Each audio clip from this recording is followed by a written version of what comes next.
The Kremlin's elite walls are cracking. This time, what is being heard are not vague whispers of a coup or complaints from military bloggers. These are the footsteps of a final escape, a collapse coming from the very top of Putin's system, from the economic pillars of the regime itself. In the final days of October 2025, Lukoil, Russia's second-largest oil company and one of the most important bastions of the private sector, made a shocking announcement. The company declared it would sell all its foreign assets. This marked the final collapse of the famous oligarch system that Putin himself had created, one that distributed wealth in exchange for loyalty. This collapse is not a slow degeneration, it is a harbinger of mass flight from a sinking regime. According to the official press release, offers from potential buyers have already begun to be received. This is not just portfolio optimization by a company in trouble. This is the visible, burning tip of the iceberg. Financial markets reacted immediately after this move. As reported by the Moscow Times, Lukoil's market value suffered a staggering 7.2% drop in just a few days, meaning that approximately $4 billion in market value evaporated. The person hit hardest by this collapse was oligarch billionaire Vagit Alekperov, the company's founder and main owner. It was reported that Alekperov's personal fortune shrank by over $1 billion during the same period. This was not just one oligarch losing money, it was the first and strongest sign of the total collapse of the entire oligarch system that Putin had nurtured and protected for 25 years, demanding absolute loyalty in return, a structure that controlled key industries of the Russian economy: oil, gas, metals, automotive. While Lukoil and Alekperov are experiencing this nightmare, all other oligarchs in Russia are watching their own empires melt away at a similar pace. It's not just Lukoil. Oil giants, metal kings, mining barons, they're all in the same boat, and the boat is taking on water fast. As the foundations of the system Putin has built over 25 years begin to crumble, and critical traps like the one in Kaliningrad close in, it is inevitable that Russian oligarchs will desperately seek ways out of this nightmare. The question is no longer, should we remain loyal to Putin, but how and when can we jump off this sinking ship? This situation has triggered a dangerous strategic chess game within the Kremlin, a spiral of panic and fear. The announcement by Russia's second-largest oil giant, Lukoil, that it will sell its foreign assets cannot be read as a routine business decision in this context. This could be the first concrete step taken by one of the system's oldest and most entrenched figures, Vagit Alekperov, to salvage salvageable parts of his empire. This sale could carry an implicit message to other oligarchs. We're looking for an exit, converting to cash. You figure out your own way out. Other elites are thought to be trying quieter but more dangerous ways. So, how does this escape plan work technically? With Putin's FSB controlling every corner, how are oligarchs moving billions of dollars out of the system? It is a sophisticated operation built on a global network of enablers, complex legal maneuvers, and new safe havens where sanctions are deliberately ignored. This is the technical guide to escaping a sinking ship, and the evidence lies hidden in the in-depth analyses of organizations such as the International Consortium of Investigative Journalists, ICIJ, and the Organized Crime and Corruption Reporting Project, OCCRP. The first step in the escape is to move assets under the radar. As reports published by the US Treasury's FinCEN, Financial Crimes Enforcement Network, also highlight, the most common method is to transfer ownership of assets to individuals not on Western sanctions lists. These proxies are often the oligarchs' children, spouses, ex-spouses, or long-trusted business partners. According to FinCEN's analysis, even on February 24, 2022, when the war began, one oligarch was found to have rapidly transferred his Cyprus-based companies to a business partner. This is a tactic known as keeping it in the family by the Royal United Services Institute, RUSI. The assets are protected by transferring ownership to a clean name on paper before the assets physically move. This method is a tactic called keeping it in the family by the Royal United Services Institute, RUSI. Once the ownership of the assets is concealed, the next step is to place these assets in a complex labyrinth where Putin cannot reach them and Western investigators cannot find them. This is where global facilitators come into play. The Cyprus confidential leaks, spearheaded by the ICIJ and OCCRP, have revealed how this system works, complete with evidence. According to these reports, the Cyprus offices of global accounting giants such as PwC, may have helped steel oligarch Alexei Mordashov circumvent EU sanctions and transfer a $1.4 billion investment just before it was added to the sanctions list. The method is simple. Layer upon layer of shell companies and trusts, trust-like structures, established in tax havens such as the British Virgin Islands, the Cayman Islands, or Jersey, are used. Money is transferred from one company to another, often as fake loans or inflated invoices. Each layer makes it harder to trace the real owner and source of the money. As Anders Östlund stated in a testimony to the European Parliament, seriously dirty money is often hidden under a layer of 20 to 30 anonymous shell companies. As Western pressure on Cyprus, Switzerland and London increased, oligarchs began searching for new grey zones to park their money. Two main destinations emerged for this post-war flight: the United Arab Emirates and Turkey. These countries did not fully participate in Western sanctions against Russia. As Anders Östlund points out, Dubai has been the primary winner for Russian capital flows after the crisis in Cyprus. The oligarchs launder their money in these new havens by transferring it into real estate, gold, or local banking systems. This is a strategy to remove money from the radar of the global financial system and convert it into physical and seemingly clean assets.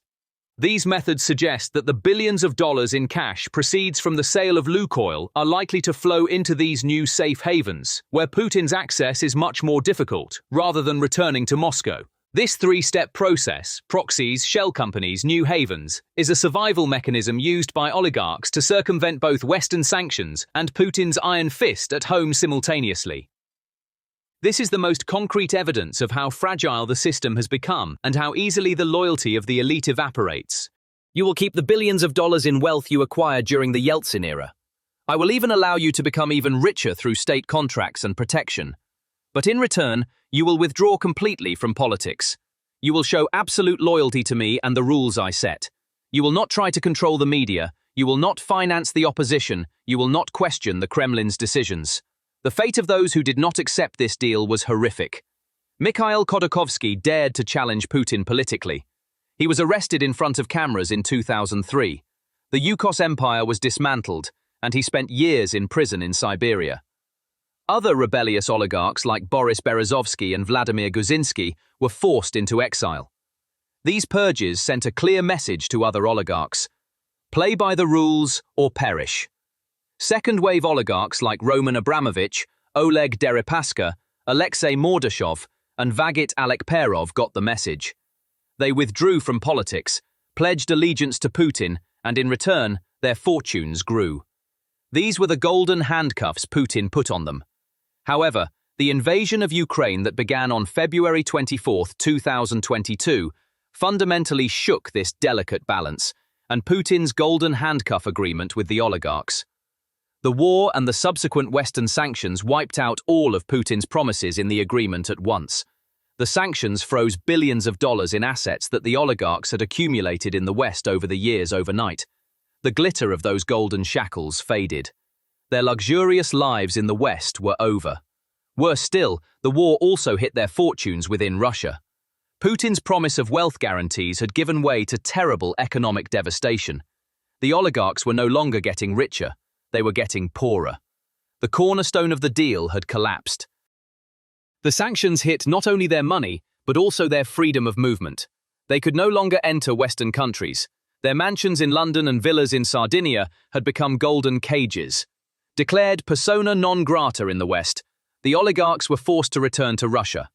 But the Russia they returned to was no longer the old Russia. New details just into CNN about what Vladimir Putin was doing as reports emerged that a plane reportedly carrying Yevgeny Prigozhin had crashed. Prigozhin's rebellion in June 2023 and his subsequent death in a suspicious plane crash in August 2023 were a terrifying warning that even those closest to Putin were no longer safe. The price of disloyalty or failure was no longer just the loss of wealth, but the loss of life. Paranoia was rampant in the corridors of the Kremlin. The FSB's hunt for traitors could turn on them at any moment. Putin's promise of security had evaporated. Russian oligarchs and elites are caught in a vice both inside and outside the country due to the war. The sharpest, most intense, and most symbolic example of this predicament, this helplessness, and the failure of Putin's security promises is unfolding in Kaliningrad, Russia's exclave on the Baltic Sea.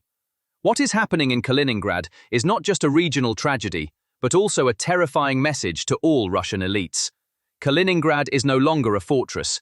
It is a trap that swallows the victims of the system Putin himself created. Kaliningrad's tragedy begins with its geography. This region, which has no land connection to the Russian mainland, is completely surrounded by NATO members, Poland and Lithuania. Its only lifeline is transit routes through these countries, or the sea route to St. Petersburg via the Baltic Sea. But the war has cut off this lifeline. NATO, strictly interpreting EU sanctions, has imposed a bureaucratic blockade that has made transit of Russian trucks to and from Kaliningrad virtually impossible.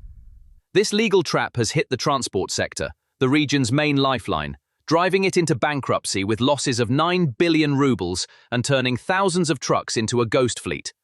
It is now almost impossible to transport goods by road from Kaliningrad to Russia or Europe. With the road closed, the only alternative left is the sea route. However, this is also unsafe. With Finland and Sweden joining NATO, the Baltic Sea has effectively become a NATO lake. The Russian Baltic fleet is trapped in the ports of Kaliningrad and St. Petersburg. Even for civilian Russian cargo ships, navigational safety has decreased. The sea route is already much slower, more expensive, and has insufficient capacity compared to the road. Now it is also unsafe. This total logistical siege is a death sentence for the Kaliningrad economy. The region's economy was largely based on transit trade, its role as a bridge between Europe and Russia, and an assembly industry dependent on imported parts. All of these sectors are dependent on logistics. What happened when logistics stopped? Kaliningrad is no longer a transit hub, but a dead-end street. Factories unable to bring in imported raw materials or parts have halted production. Even local industries like shipbuilding are struggling to source materials. The region is experiencing an industrial catastrophe. The transport sector has already collapsed. Factories are closing, ports are dysfunctional. Tourism has died due to war and isolation. The region may be experiencing a wave of mass unemployment. As it has become difficult and expensive to bring goods into the region, the prices of basic necessities have risen to horrific levels. The people are struggling with both unemployment and inflation. This economic apocalypse is hitting not only ordinary people, but also the oligarchs and elites who have investments in Kaliningrad. Their hotels, factories, and logistics companies are becoming worthless. But unlike other Russian oligarchs, the elites in Kaliningrad have no escape route. Their assets, like themselves, are trapped in this besieged region. The situation in Kaliningrad sends the following messages to other Russian elites.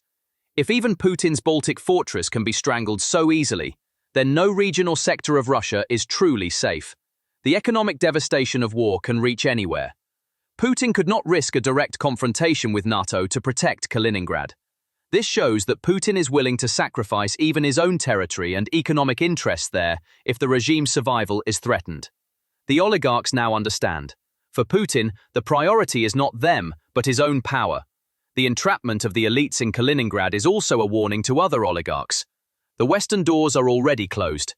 Even friendly countries are becoming unreliable. There are fewer places to escape to. If they don't act now, they too could find themselves in a hopeless trap like the one in Kaliningrad. This is why the timing of Lukoil's decision to sell its foreign assets is significant. However, this move could have negative consequences for the Kremlin. Selling these assets now may be a desperate step taken to secure immediate cash and avoid even greater losses in the future. Even so, this move is part of the overall collapse of the Russian economy and sets a bad example for other companies. A darker interpretation is that Lukoil is actually trying to distance itself from the Putin regime with this move. The cash obtained by selling foreign assets may be taken out of Russia and used to prepare individuals like Alek Perov for life after the regime. This sale could also be an attempt to send a message to the West. Look, we are now giving up our operations outside Russia. Remove us from the sanctions list or ease them. If this is true, it is a clear signal of disloyalty to Putin. Perhaps this decision to sell is part of a struggle between different power centers within the Kremlin. Perhaps Lukoil's management has taken such a radical step to show the hawks in the Kremlin that economic reality is unbearable. Or, conversely, the hawks in the Kremlin may have forced companies like Lukoil, which appear more pro-Western, into this sale to punish them. Whichever scenario is correct, the result is the same. Lukoil's move shows that the foundations of Putin's system are shaking, that trust among the elite is gone, and that economic reality has begun to erode political loyalty.